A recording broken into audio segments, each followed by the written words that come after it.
Number 10. Magneto vs. URANOS. During an X-Men Red tie-in issue for the AXE Judgment Day event, in a fight that lasted barely a page and a half, URANOS completely destroys Magneto. And I mean destroys him. And never mind Magneto, although that brief battle is something to behold, URANOS completely wrecks most of planet Arakko too. Well, him and his army, but still. While Magneto would later on get some sweet revenge on URANOS, in the first fight the two have, URANOS manages to wrench Magneto's heart from his body, seemingly killing him, which was very shocking at the time. However, we later learn that Magneto manages to stay alive to fight another day by controlling the metal in his blood, controlling its flow throughout his body. So even without a heart, his blood can move and he can stay alive. Also, for those of you claiming that Magneto shouldn't count on this list because he's a villain, I'd say that lately Magneto's actually been pretty heroic, so it's safe to count him here, at least from my perspective. If you don't know what I'm talking about, then you need to read some comics, because there's some really good X-Men books happening right now. You are missing out, like X-Men Red. Number 9. Aquaman vs. the Death Kraken. I mean, this is definitely a one-sided fight, because in the end, Arthur has no chance but to basically give up. Or, well, I guess not give up per se, but to potentially sacrifice himself to defeat the enemy, which makes it sound a lot more balanced than it is, but trust me, it's not that balanced of a fight. The Death Kraken is basically a giant cosmic kraken known as a space kraken. These beings roam the cosmos, devouring parts of, or in some cases, entire worlds. Kinda like Galactus, but more terrifying to behold because, you know, they're krakens. The Death Kraken has an intense hunger for death, and so it wants to actually devour worlds, whereas its twin, the Flood, hungers for oceans. In order to defeat the Death Kraken, Arthur realized that he had no other choice but to enter the Kraken, allowing it to basically consume him whole as he had the life force within him, the opposite of the death energy that the Death Kraken was sustained by. So he was like, that should cancel the other one out and I should be able to defeat it. Aquaman successfully did defeat the creature, but it is implied that it cost him his life to do so. And I mean, I can't see any other way that would have gone. I mean, look at that thing. The Death Kraken is massive and it's horrifying. It's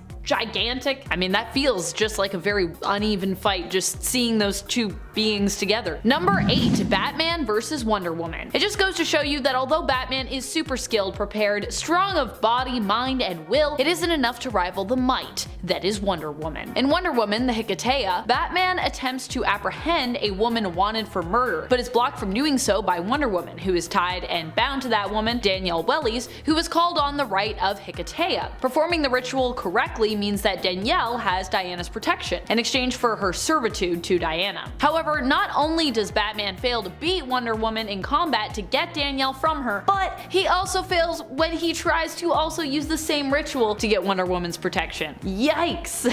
That's a pretty bad defeat right there. He's sort of like, alright, maybe I can do the thing, and she's like, you can't do it. You kinda suck at it, Batman, but so nah. Number 7. Emma Frost vs. Professor X. A lot of people think of Professor X as one of the strongest telepaths in the world, and he is, but he's not the only one. And although Emma Frost generally takes second place to the likes of her rival, colleague, and frenemy, Jean Grey, she can actually hold her own against Charles, as it turns out, especially when she's smart enough to bait him into a trap, which, you know, Emma, she's a very smart gal. This so happens when Charles attempts to take control of Cyclops' mind to see if there's anything of Nathaniel Essex, Mr. Sinister, left in there. At least that's what he claims anyways. Emma sets a trap in Scott's mind, with his permission of course, and when Charles attempts to probe further, he basically sets off that trap, unleashing Emma. Emma is then able to take full control, having been biding her time wisely by setting up blocks and failsafes so that she can basically call the shots and take over Charles's mind, as she attempts to search Xavier's mind for the same thing, any trace of Sinister, and also torment him somewhat while doing so, as Emma says to Charles, at the risk of sounding vulgar,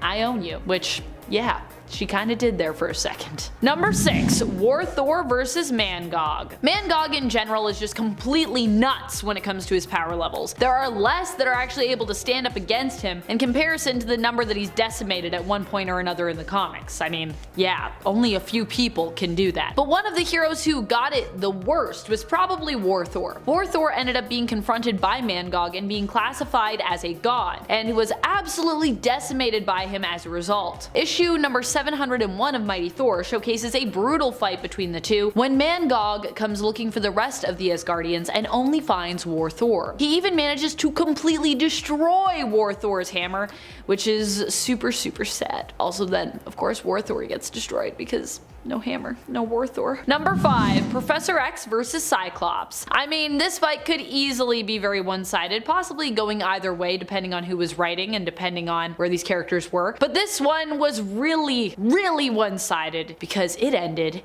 in death. Charles's death. Professor X died in the raging fire of Scott Summers' Phoenix. During Avengers vs. X-Men, Cyclops became one of the chosen Phoenix Five after Iron Man, while attempting to destroy the Phoenix Force, split it into 5 instead. Cyclops becomes the last of the 5 left with the power though, and it becomes too much for him, corrupting him. Professor X, at this time a pretty hated dude, as revelations of all the awful stuff that he'd done in the past had come to light in recent years, attempts to talk his star pupil down. But Cyclops is not gonna hear it. Pissed at Xavier, and rightfully so to be honest, although this may have not been the best timing for him to do this, Psyche refuses to give in to Charles's control and simply straight up kills him in response. As he could do because he has the Phoenix Force. So I mean, I guess Charles was like, I can win this. I got like emotional things I can use. No, didn't work. Phoenix says no. Number 4, the Fallen One versus King Thanos. This fight is literally described as one-sided in the comic it appears in itself. This one comes to us from the alternate reality where Thanos wins in issue number 17 of the 2016 Thanos series. With this arc in the series, Thanos wins, being by Donny Cates. Thank you, Mr. Cates, for giving us Cosmic Ghost Rider in this one. So awesome. Here we see the Fallen One, who is now shiny Onyx, formerly Silver Surfer, deemed worthy enough to wield Mjolnir. He fights against King Thanos, who has killed almost all life in the cosmos. The Fallen One attempts to make him pay and initially has the upper hand, but in the end is beaten back, impaled,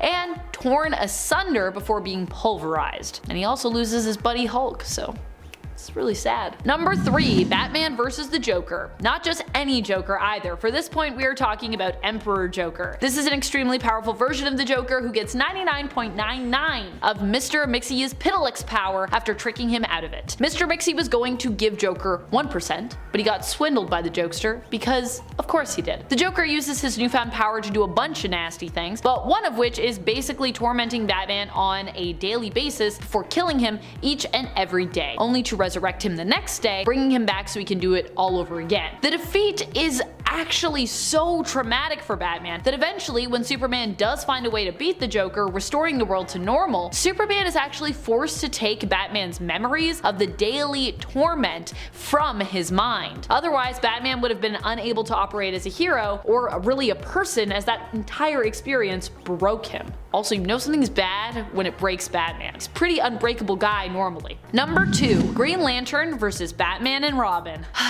What can I say about this one? Well, it comes from Frank Miller's All-Star Batman and Robin, The Boy Wonder, so I think you can imagine how it goes. Yeah. All-Star Batman and Robin is an experience, to say the least. In issue number 9, Green Lantern comes by to try and tell Batman he's taken things too far, warning him that he's putting people in danger, and basically imploring him to just stop being such a crazy jerk. Seemingly, Hal's house call is triggered specifically by the fact that he is accusing Batman of kidnapping Dick Grayson, who he does not know but suspects is Batman's new sidekick, Robin. Despite Batman trying to deny this, even though, like, Hal's not dumb Batman. He can put the pieces together. Batman evidently does not want to hear it, and he's been preparing for Hal's arrival, as we can see from the beginning of this issue. He and Robin paint an entire safe house of his yellow so that he can super easily kick Hal's butt in it when he invites him there to, I guess, meet. Yeah, because yellow is the color of fear on the emotional spectrum, and so therefore it is Hal's weakness. So yeah, defeated with lemonade.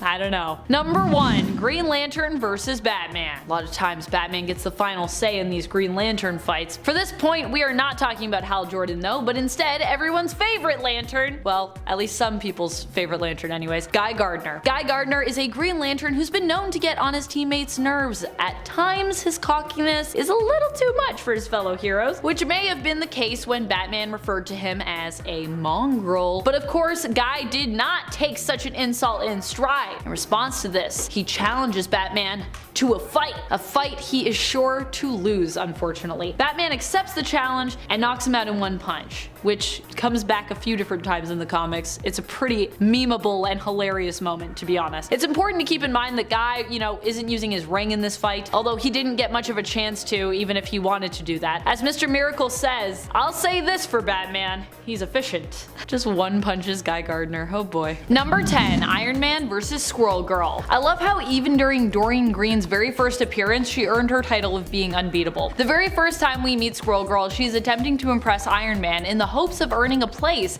at his side as his sidekick. The crazy part is she successfully ambushed him too. During a test flight for his new collision avoidance radar, that's really what he calls it, Doreen jumps onto his flying suit of armor, with him inside. Unable to see except through digital readouts that appear on a visor he's wearing, he is successfully surprised and thrown off course. When Iron Man attempts to remove his visor, Doreen uses her tail to block his vision still. In the end, they both crash to the ground, and Doreen introduces herself as Squirrel Girl, explaining that she simply wanted to prove herself to him in order to earn a place as his pard, short for partner. Sadly, he turns her down, even though she did prove that she's pretty awesome, I think, in that issue. Number 9, Trinity vs. Harley Quinn. In one of what can only be described as one of the most wild fights ever that seems to be more about clout than powers or ability, Harley Quinn managed to defeat not one, not two, but all 3 heroes that we consider as belonging to DC's Holy Trinity. We're talking about Batman, Wonder Woman, and of course, Superman. When did this go down? During Heroes in Crisis. And how did Harley do it? By playing on the weaknesses of the heroes she was up against, and also utilizing Batman's utility belt, of course, which in and of itself generally is equipped with items needed to take down Bat's colleagues, because that's just how Batman rolls. It's like, I always got kryptonite on me though, just in case, you never know. Number 8, Jubilee vs. Wolverine. Sometimes heroes get slapped by other heroes. Slapped. Such a great onomatopoeia. In the case of Jubilee, this is what happened when Wolverine came face to face with her. Of course, this wasn't just normal Jubes, this was Jubes under the influence of the Shadow King. She was possessed by him, in fact. Initially, Wolverine baited her in by promising that he wouldn't hurt her. Wolverine says, in fact, "I ain't gonna fight you, Jube. I couldn't." But it turns out that that's a lie. Although he doesn't badly injure Jubilee, knowing she is not in control of herself at this moment, he does knock her out with a slap. A slapped, if you will. Of course, this wasn't a direct fight between the two heroes, as Wolverine was only doing this to protect others from Jubilee, and likely also to protect Jubilee from herself at this moment in time. Number 7, Shazam vs. Superman. Shazam vs. Superman is a fight that everyone is always eager to know about when it comes to who ends up on top, who will win. They're so similar, but so different. Multiple times, the person who has won has actually been Superman though, despite his weakness to magic, specifically Shazam, or as he was once known, Captain Marvel's magic lightning. Despite this, Superman has before used Shazam's own lightning against him though, putting him in the way of it and thereby transforming Shazam back into his kid form of human boy Billy Batson, proving that sometimes it's not necessarily about power, but instead all you need is the right technique or course of action to turn a fight. I think that's personally why I would always feel like Superman would usually win that fight, because I feel like Superman, he's just got the know-how a little bit more than Shazam does. Experience, experience. Number 6, Gambit vs. Wolverine. Although this might not be as satisfying for our editors here at Top 10 Nerd, sorry editors, this one comes to us from the Wolverine podcast series, really in essence a serial radio play, so not a lot of images, but there's lots of images of Wolverine and Gambit that exist, so hey. For this one, I am talking about Wolverine the Lost Trail. By the way, if you haven't listened to either The Long Night or Lost Trail, I highly recommend both. They are both very well cast, produced, and with a great story. And if you ever wanted to picture Richard Armitage as Logan, you can do so here, as it's his voice you're going to be hearing in this role. In the episode Greenhaven is Everywhere, the penultimate episode for this story, Logan frees himself from Jason Wyngarde's control, only to face a still mind-manipulated Gambit. While Gambit attempts to convince Logan with the words that joining Wyngarde's Greenhaven is the right thing for him to do, Logan, of course, refuses to hear it. He's not about the mind control right now, he's not feeling it. As a result, Gambit pulls out his cards and tensions begin to rise. The two actually circle each other, which you can hear reflected in the audio dialogue if you happen to be listening with headphones on. And in the end, when Logan decides the only way out of this is to take out Gambit, Remy goes for his bow staff. He's like, I don't even need my cards, I just need my bow staff. Not true in this case. Logan quickly cuts his staff in half. Gambit then asks Logan if he'll be cut in half next, to which Logan responds, nope, if I can't get through to you with words, pausing to punch him in the face before adding, fist to the face should do it. Which it did, so true. Number 5. The Justice League versus Perpetua. Sometimes when it comes to one-sided fights, it's about heroes smacking down other heroes, or heroes smacking down villains. But in this case, it's about a whole team of heroes who got destroyed by a single villain. Though to be fair, this villain is also kinda like woven into the fabric of reality, as it is understood not just in the DC universe, but beyond that, into the DC multiverse, and even kinda beyond that. During the events of Death Metal, Wonder Woman faces off with Perpetua earlier on, and could have stopped her, but when Perpetua first explains the true nature of anti-crisis energy, which Wonder Woman needs to use to defeat Perpetua's crisis energy, Wonder Woman is hesitant to use the anti-crisis. During her hesitancy, Perpetua and Batman Who Laughs destroy reality, rebuilding it with crisis energy in Perpetua's image, unleashing the dark multiverse, with Batman Who Laughs later in turn betraying Perpetua. Justice League loses, with Batman, Wonder Woman, and Supes all being given a new horrible place in this dark world. While this loss is shocking and intense, later Diana does become willing to unleash the anti-crisis energy after understanding the cost of it and deciding that although it's a pretty scary change, it's still better than, you know, Perpetua's and Batman Who Laughs' way. So it's a temporary loss, but still it was quite a dramatic one, and we got a lot of cool alternate versions of characters, so yay! Number 4. Doctor Doom vs. Squirrel Girl. In the same issue that Squirrel Girl handily defeated Iron Man, although he remained unimpressed with her, Squirrel Girl also takes on master villain Doctor Doom and once more proves her mettle as an unbeatable superhero. Here it was Squirrel Girl's ability to communicate with squirrels that allowed her to defeat Doom, causing him to abandon his own ship. I kid you not. I also love how Doom, I feel like, still sees this as a victory in his mind. Also, I bet Doom would say this was a Doombot. I don't know if this has been retconned to a Doombot yet, but I could see Doom saying that. Basically, Dorian Green has been an unstoppable force since day one, as Marvel Superheroes number 8 from the 1990s is actually her first appearance, if you can believe that. Number 3. Batman vs. Bane. Probably one of the most famous fights in comic book history. In this fight, Batman is brutalized by Bane. Bane ends up escaping Arkham and decides to see, you know, how much havoc he can cause. When Batman ends up overwhelmed by the hordes of recently escaped criminals swarming the streets, Bane takes this as an opportunity to strike. Run down and exhausted after a night of non-stop fighting at this point, Batman is easily defeated by the villain, who famously breaks Batman's back over his knee, which, you know, we have that awesome page of that awesome cover. Ouch.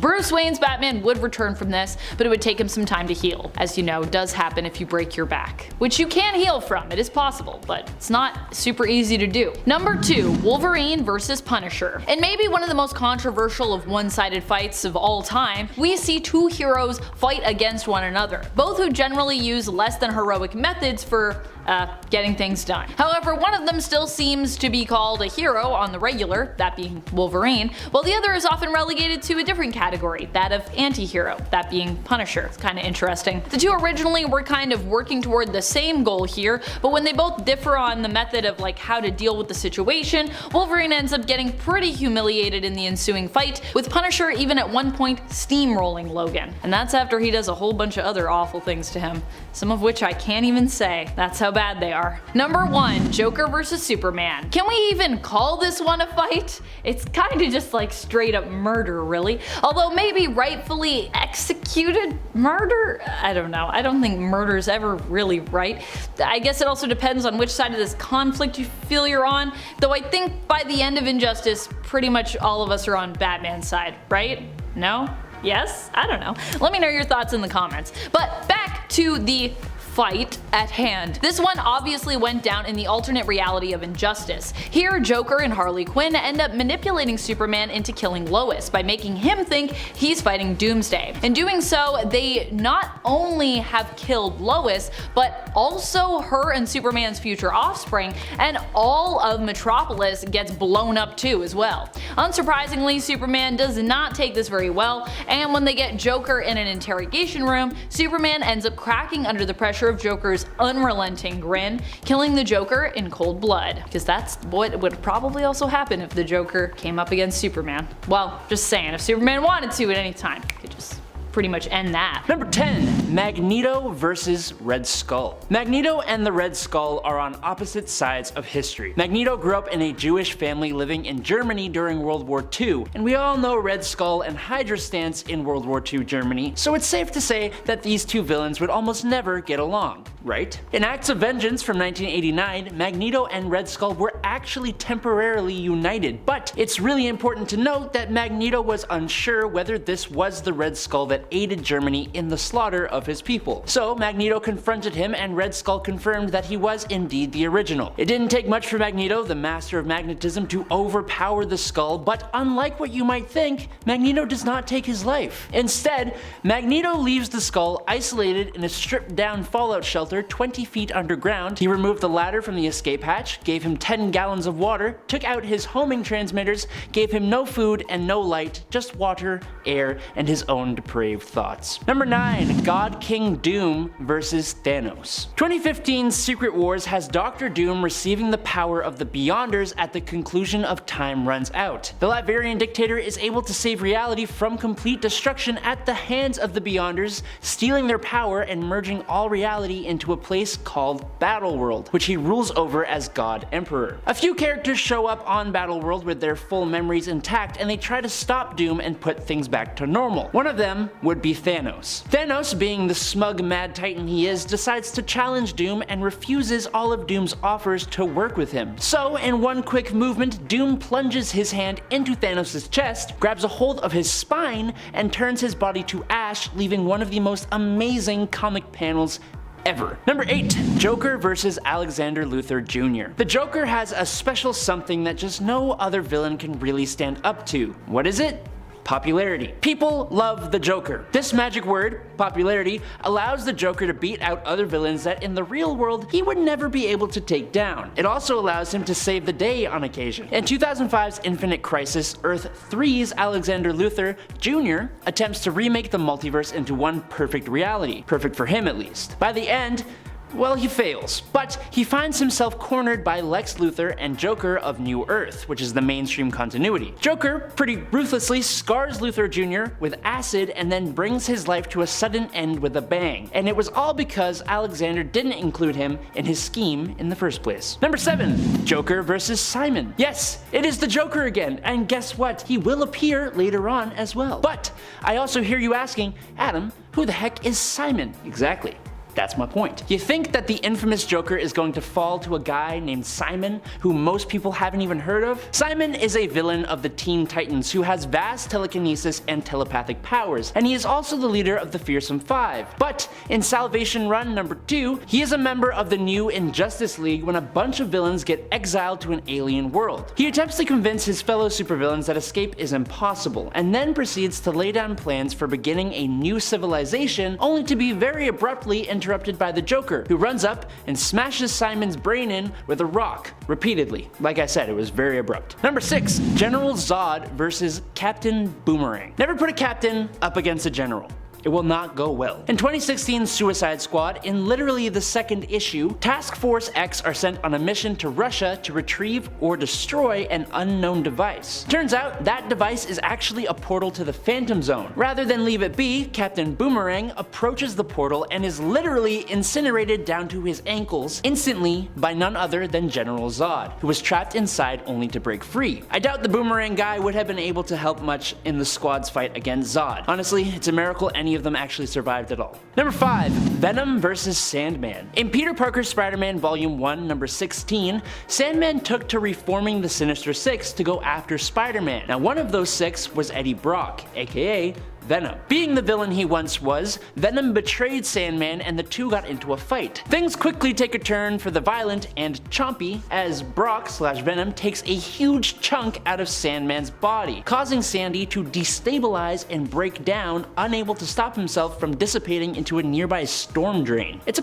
pretty awful and pretty quick dispatching. Sandman does eventually return, but not as his old self, as the years spent in a kind of ghostly form left him in kind of tatters. Damn Venom. Number 4, Kite Man versus Riddler's army. Okay, I am a sucker for an underdog. In Batman Volume 3, there was the war of jokes and riddles between the Joker and the Riddler, surprisingly, each fueled by their desire to take Batman's life. Now, each of these lunatics had gathered up a group of villains to their side, and they caused a hell of a lot of damage to Gotham and its people in their war. One person caught in the crossfire would be Charles Brown. Charles became a mole for Batman in Joker's army, and when Riddler found out, he brought Charles's son to an end. Charles became Kite Man and joined up with the Joker to get revenge. With Batman's help, Riddler takes down Joker's army one by one, leaving only Kite Man, who is forced to switch sides. In the final climactic battle though, Kite Man helps Batman and Riddler's army infiltrate the Joker's holdout, and when the battle is won and the villains turn on Batman, Kite Man had a backup plan that allowed him to almost single-handedly incapacitate 8 of the biggest bads on Batman's rogues gallery, helping Batman save the day. Never underestimate Kite Man. Hell yeah. Number 3, Batman Who Laughs versus Perpetua. Remember how I said Joker would be showing up again? Well, I kinda half lied. It's actually a Jokerized Batman, which is taking 2 of the arguably most popular DC hero and villain combos and mashing them together. Who can stand in the way of that? Also, to call this fight one-sided is a little debatable, but the Batman Who Laughs rose from being just a man to becoming a multiversal level threat very quickly after he gained access to the powers of Dr. Manhattan. This level of power allowed him to face and defeat Perpetua, one of, if not the most powerful god in DC Comics, who is mother of the multiverse. He became the nightmare of one of the most powerful beings in all of DC Comics, sealing her away within fragments of the Source Wall. Number 2, Thanos versus Loki. Taking a break from comic books for a moment here, let's journey to the MCU. Loki is one of those characters who has elevated himself beyond the status of villain into a bit more of an anti-hero role, and the popularity of Tom Hiddleston's portrayal of the character is likely somewhat to blame for that. But popularity is not saving this character. In the opening of Avengers Infinity War, Thanos attacks the remaining Asgardians after the events of Ragnarok. Though they are Asgardians, he does seem to lay waste to them pretty easily. With Loki feigning allegiance to the Mad Titan, he makes a move against Grimace with a dagger only to be stopped, disarmed, and choked to death without the big bad even seeming to break a sweat, truly solidifying just how much of a threat Thanos is going to be. And in at number 1 is Thrag versus Dinosaurus. The Viltrumites from the Invincible comic series are a race of near invulnerable, incredibly strong, world-conquering aliens, but none among them stands as strong, as invulnerable as Grand Regent Thrag. Battle-hardened over thousands of years, only the most powerful characters can even hope to stand one-on-one against this powerhouse. David Anders, the villain known as Dinosaurus, is not one of those characters. While Dinosaurus is very strong, it's more his intelligence that is his greatest weapon. Dinosaurus allied himself with Invincible around issue 90 of the comics, and he would see Thrag attempt to take down Mark. Dinosaurus attacks Thrag, but his claws break on Thrag's skin. Thrag pummels the Dino Man, but he stops, distracted by an explosion, giving Dinosaurus the chance to chomp on his head, only for him to completely shatter his teeth, giving Thrag the chance to mock him and then break his jaw and leave him for dead. Luckily, Dinosaurus uses the opportunity to heal and escape with Mark. Number 10, Iron Man almost kills Tony Stark. Iron Man is really good at making suits, sometimes too good. At one point, he decided to make an AI suit instead of an AI to be used in his suit. This artificially intelligent suit did what most artificial robotic intelligences do. It almost immediately became evil. Although Tony did also decide to use some Ultron code to construct it, which honestly probably was not such a good idea, especially for someone who's supposed to be a computer genius. In the end, the suit created programming that allowed it to feel emotions, and after fighting with Tony Stark and trying to get him to forcibly merge with itself, it eventually felt remorse at its action while during their fight, Stark suffered a heart attack. The suit sacrificed its own life, giving Stark an emergency and what looks like terrifying artificial heart transplant. Like, you can still see the artificial heart sticking out of Tony's chest. That does not look sanitary to me. Number 9. The Avengers kill Iron Man. Okay, so the Avengers weren't solely responsible for his death this time around, but they definitely were the ones who caused it to happen. At least in part. During the events of Armor Wars, Iron Man became branded a criminal by the United States government. Among those opposing the vigilante were fellow Avenger Captain America. This, however, happened at a time where Tony Stark was not known to be Iron Man. His identity remained a secret, and Stark simply claimed that the man in the suit was actually his bodyguard, often remote controlling the suit to kind of make it appear as though they were in the same place at the same time, so no one would question his explanation of the identity for Iron Man. In the end, Stark decided, because of being declared an outlaw, to kill Iron Man, claiming that the man in the suit was named Randall Pierce, and staging Pierce's death by allowing an empty remote-controlled piloted suit to be destroyed during a confrontation with the government. This would later allow Tony to reveal himself as Iron Man, though he would at first claim another employee of his had simply taken up the mantle. But we knew the truth. It was really Tony in that suit, once again. Number 8. Zombie Hulk kills Zombie Iron Man. During the events of Marvel Zombies, pretty much almost all of the zombified heroes meet their end at one point or another, save for a lucky, or I guess unlucky, few. Iron Man is not one of the zombified heroes who makes it, however. He is one of the victims of Zombie Hulk, who kills a bunch of other zombies when they start getting angry with him for eating so much, as they fear their food supply of brains and meat is running low. Zombie Hulk crushes Zombie Iron Man to the point that blood sprays out of his mouth and eye holes of his armor. Basically, he squishes him like a grape. Number 7. Tony Stark sacrifices Tony Stark. In the Marvel Cinematic Universe, it was Tony himself who killed Tony, or while he chose to sacrifice himself in order to ensure the events of Thanos' snap at the end of Infinity War, which initially wiped out 50% of all living beings at random, including half the population on planet Earth, remained reversed, so unsnapped if you will. In order to bring everyone back, the heroes needed to time travel to retrieve the Infinity Stones and use them to create their own Infinity Stone Gauntlet. Then the question came of, who was going to wield it. The Hulk was the one to bring back everyone using the gauntlet, but Thanos from the past returned to threaten the heroic plans of the Avengers. He attempted to guarantee that his future self's plot, and really his own plot, remained successful, but Tony managed to get rid of him, wielding the gauntlet himself and using it to wipe out Thanos and his army with his own snap. Unfortunately, because Tony Stark is just a man at the end of the day, the amount of energy this required ended up killing him, despite him wearing his Iron Man armor at the time. Number 6. Dark Avengers kill Tony Stark's evil brain. In issue 190 of the Dark Avengers, we get a glimpse into the pocket reality of Earth 13584, where New York is one of the last vestiges of human civilization that various superhero factions fight for power over. One such faction is led by an evil Iron Man who is now just a brain. His armor was crushed by a giant Janet Van Dyne of the same pocket dimension reality. As his brain ejected from the armor, Trickshot of the Dark Avengers, Barney Barton, Clint's brother, shot the brain with an arrow, killing this alternate version of Tony Stark. Number 5. Captain America kills Steel Corpse. In an alternate reality belonging to Age of X, Tony Stark became consumed by a virus which fused him with his suit, causing him to slowly be digested by it. Ew.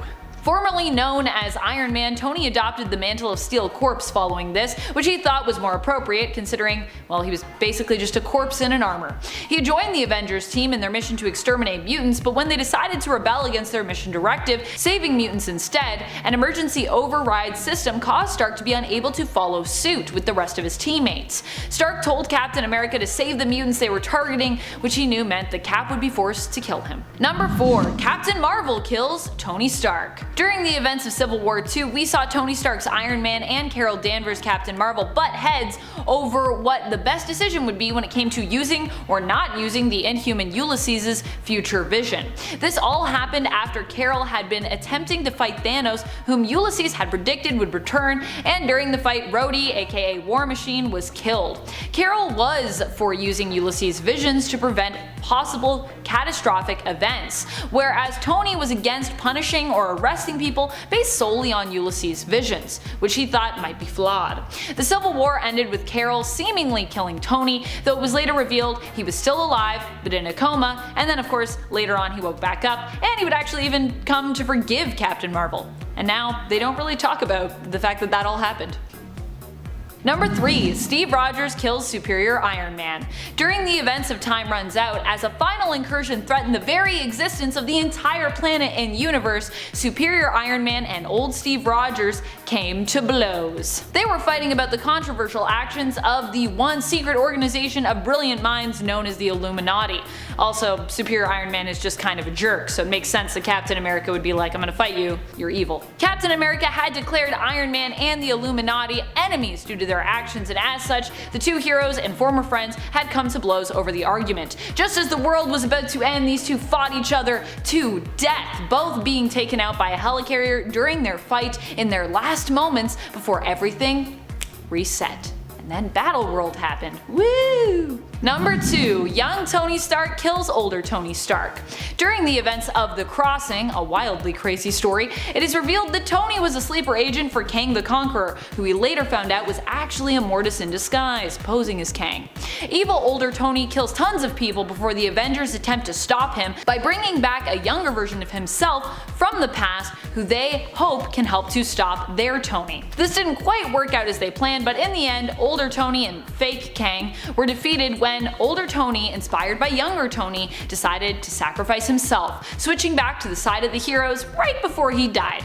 With older Tony dead, it was decided that younger Tony would stay in the future and take his place. Number 1. Tony Stark kills immoral Tony Stark. A crazy turn of events came about that led young Tony Stark to effectively make himself brain dead in the comics in the Invincible No More story. Following Secret Invasion, Norman Osborn created Hammer in the place of S.H.I.E.L.D. and created his own Avengers, which we know as the Dark Avengers, mainly comprised of villains who adopted heroic personas to mirror that of the original Avengers team. To prevent Osborn from getting a hold of information that was gathered from heroes during the events of the first Civil War as part of the Superhuman Registration Act, Stark transferred the files from S.H.I.E.L.D. computers to his own brain, and then later wiped his own mind completely, making him brain dead. Tony would later return, but not really as the same version of himself. This Tony Stark would not have the knowledge of his actions during the first Civil War. How convenient.